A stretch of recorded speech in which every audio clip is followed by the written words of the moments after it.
Baik,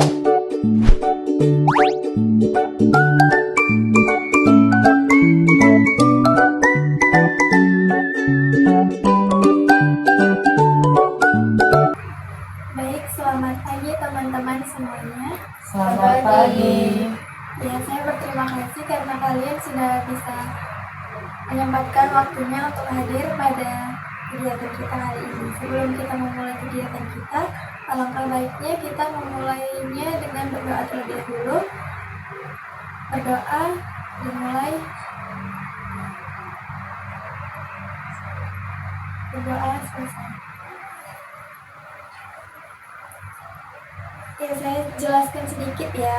Kegiatan yang akan kita lakukan ini adalah bimbingan kelompok. Yang dimana itu bimbingan kelompok itu adalah suatu kegiatan yang membahas topik-topik umum. Dan topik yang akan kita bahas itu adalah bantuan yang tidak maksimal sehabis bencana. Teman-teman tahu nggak kenapa kita harus bahas topik ini? Saya Kak tahu Kak. Iya. Jadi menurut saya tuh Kak, topik ini penting dibahas karena tentang bantuan itu tidak maksimal pasca bencana, karena bantuan adalah salah satu faktor utama yang menentukan keberhasilan penanganan dan pemulihan bencana. Nah, jadi jika bantuan tidak tepat waktu kan Kak, kita tidak sesuai dengan kebutuhan atau tidak merata, itu dampaknya bisa lebih memperburuk kondisi korban Kak. Menurut saya. Terima kasih. Ada lagi yang tahu? Sepertinya cukup Pak. Ya, cukup. Ya, kita penting membahas topik ini karena kan kita tahu bantuan untuk korban bencana itu sangat penting ya kan. Jadi kita harus membahas topik ini supaya kita tahu nih apa solusinya nanti. Nah, jadi saya ingin nanya nih teman-teman, tahu nggak apa faktor kenapa bantuan ini tuh nggak maksimal untuk korban? Ya. Kalau menurut saya faktor penyebabnya itu karena kurangnya koordinasi antara lembaga pemerintah, swasta, dan organisasi sosial, sehingga terjadi tumpang tindih atau kesenjangan distribusi bantuan. Iya, terima kasih. Ada lagi? Jadi menurut saya itu kan Kak, kurangnya itu kurang transparansi dari pengawasan terhadap penggunaan dana dan distribusi bantuan yang dapat menimbulkan penyalahgunaan. Ada lagi? Gitu? Menurut saya itu faktor penyebabnya itu pendataan korban yang belum akurat, yang membuat bantuan tidak sampai ke yang paling membutuhkan. Ya, baik, terima kasih. Jawabannya benar semua ya teman-teman. Ya, mungkin karena kurangnya itu koordinasi antara lembaga swasta maupun lembaga pemerintah ya kan. Nah, jadi dari faktor tadi tuh pasti ada dampak nih yang terjadi kalau bantuan itu terlambat untuk korban. Kira-kira teman-teman tahu nggak apa dampaknya? Menurut saya kan Kak, dampak ataupun akibat dari terlambatnya itu mungkin korban bencana akan mengalami kesulitan dalam memenuhi kebutuhan dasar mereka Kak, karena bantuan itu tidak cukup ataupun terlambat Kak. Iya. Menurut saya Kak. Mungkin dampak yang terjadi itu dapat memicu konflik sosial dan ketidakpuasan di antara masyarakat, ya, karena ketidakadilan dalam distribusi bantuan. Baik. Terima kasih ya teman-teman. Jadi dari pembahasan kita tadi itu kita tahu faktor dan dampak yang terjadi. Pasti teman-teman tahu nih mungkin solusi untuk korban bencana ini agar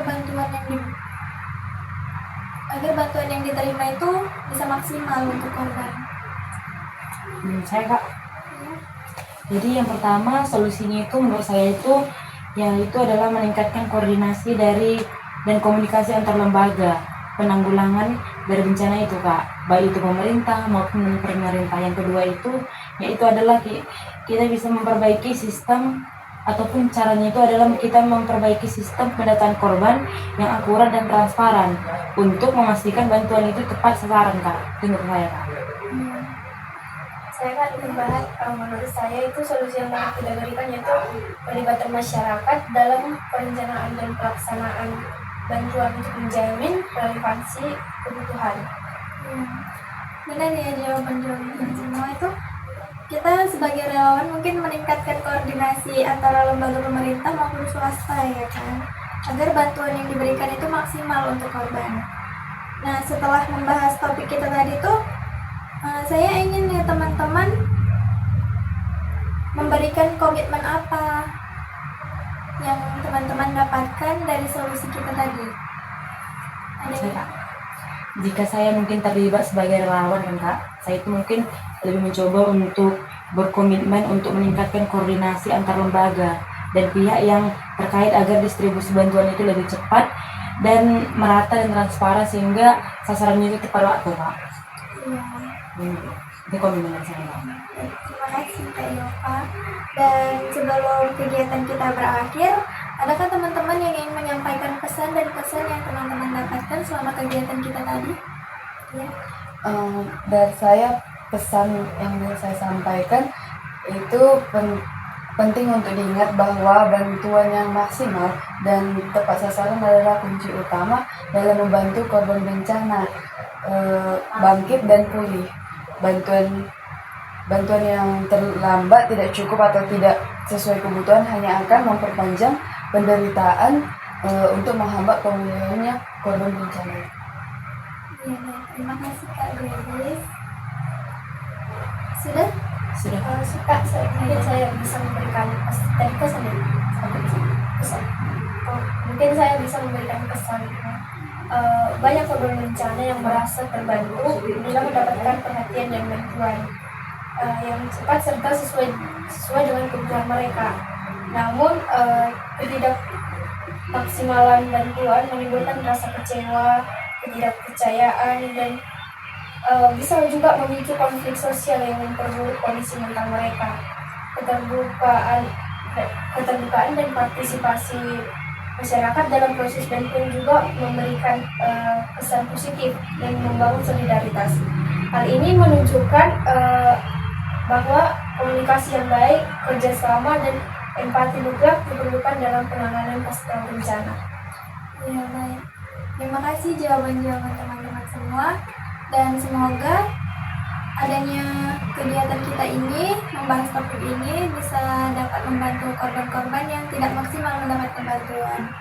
Dan berakhir sudahlah kegiatan kita, dan mari kita menutupnya dengan berdoa terlebih dahulu sesuai dengan agama dan kepercayaan kita masing-masing. Berdoa dimulai. Berdoa selesai. Baik, terima kasih teman-teman.